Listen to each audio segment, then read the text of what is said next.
collab pa itong na-flex ninyo today. Question lang, guys. Gusto niyo bang magpagupit? Joke lang. Welcome back to AOS, guys!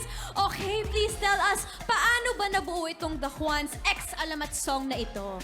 Actually, matagal na kami magkakilala ng Alamat. Nagsisimula pa lamang sila, nagiging parang medyo kuya-kuya na namin sila.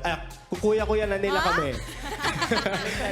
Oo, tapos nung nasulat ni Gael yung sabi namin, parang perfect yung Alamat dahil yung Alamat, di ba, ano sila very cultural as well. They represent Filipino culture. Yes. At yung gupit ay kultura natin mga Pilipino, big deal sa atin pa nagpapagupit, lalo na pag broken hearted. Diba? Pagka kunyari, mga artista, malalaman mong break na yan pag nagpagupit na yan. Babae at saka lalaki, diba? Actually, tama. Yun, Nagsisimula. Okay.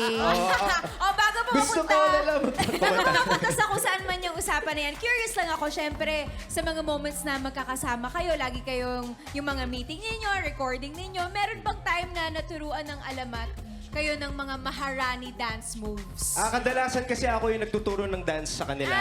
Okay. Kaya medyo na-occupy Pasample na naman busy kami. nun. Ganun pala. Sample Sample daw, sample daw. Coach Carl. Ano bang sasayawin natin? Maharani! Yes. Paano ba yun? Go.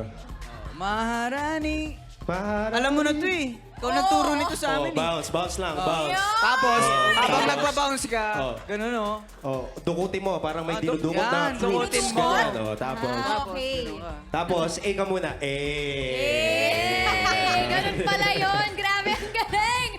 Okay, please invite our kaayos na i-stream pa itong gupit. Oo nga, parang ikaw na RJ mag-invite. Okay guys, mga kaayos. Kung na-enjoy nyo yung Gupet, pwede nyo siya i-stream sa lahat ng digital streaming platform. So stream Gupet together with Alamat. Yes, and speaking of Alamat, Taneo, pa-shoutout naman tayo sa mga magiliw. Yes, of course.